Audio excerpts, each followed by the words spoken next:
Morning mga ka-viewers, welcome back po muli sa ating pong munting channel, Rapmix TV.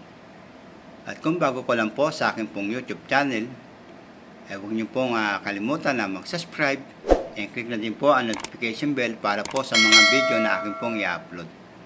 For today's video mga ka-viewers ay iluluto po natin yung po natitirang isda at yung pong mga natitira pong gulay sa aking pong rep. Kaya simulan na po natin.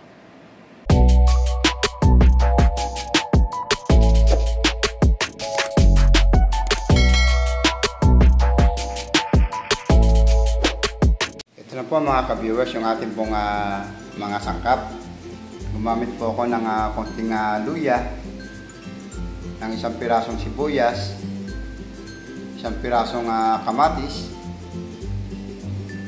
3 pirasong sili. At ito po ang ating pong isisigang. Ito pong natira kong isdang lapu-lapu. At ito po ang ating pong gagamitin po yung pong mga natira po sa rep. Meron po akong talong, Baguio beans, okra.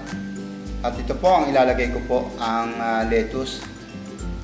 Bukod sa mga sangkap na ito mga ka-viewers ay gagamit din po ako ng tubig.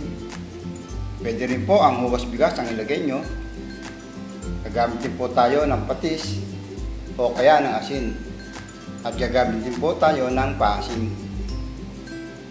Nasa inyo lang po mga ka-viewers kung ano po ang ilalagay po sa sinigang ninyo na mga gulay. Ang sa akin lang po, ito lang po ang aking po mga stock sa rep. Kaya simulan na po natin. Pwede lang po tayo ng tubig mga ka-viewers.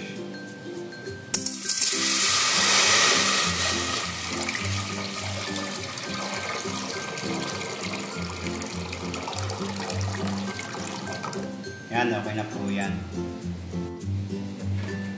Pwede rin po yung pong hugas bigas kung gusto nyo mga ka-viewers. Lagyan na po natin yung pong luya. Yung pong sibuyas. Saka po yung kamatis. Antay lang po natin kumulo mga ka-viewers. Takpan po muna natin.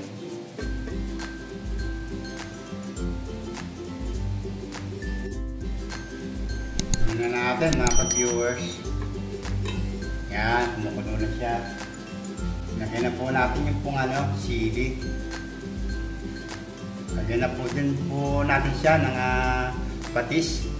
5 kutsara lang po muna po ang nilagay ko mga ka-viewers. Maya po, titikman po natin at lalagyan po natin ng asin.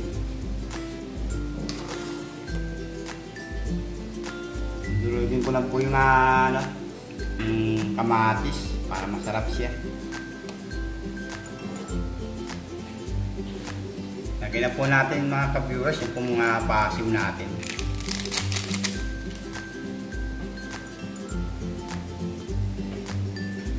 Sunod na po natin yung Baguio beans.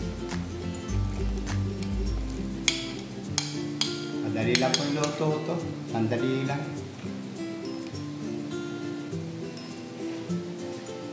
Yun na po muna po yung Baguio beans. Kasi po medyo matigas po yun.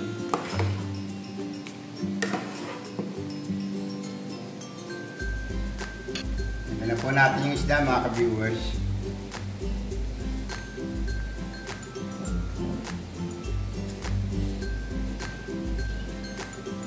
Lagyan na rin po natin yung talong.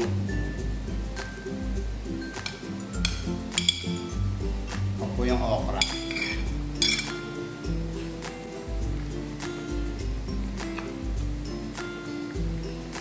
Takpan po muna natin mga ka-viewers. Tingnan natin mga ka-viewers. Yun. Lagyan na po natin yung pong lettuce.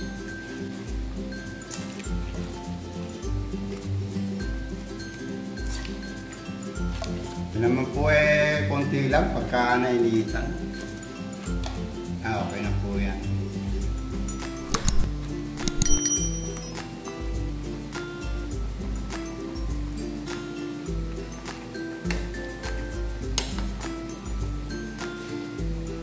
natin mga ka-viewers. Tingnan natin kung ano kulang.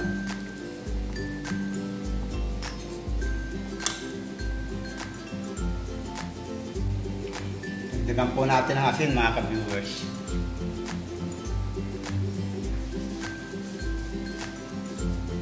Okay na po yan.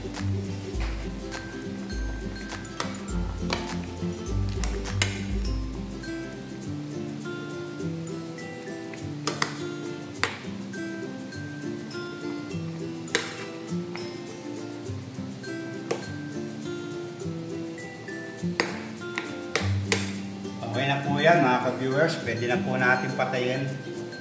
Tutula po ang ating pong sinigang na isda. Naluluto na po yung gulay po niyan sa init.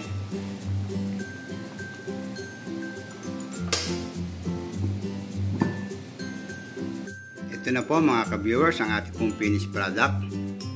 Ang ating pong sinigang na isdang lapu-lapu. To all my subscriber and new subscriber, maraming salamat po muli sa pagsama po sa araw na to sa aking pong pagluluto ng ulam. And shoutout po sa inyong lahat. And God bless po. Kain po tayo.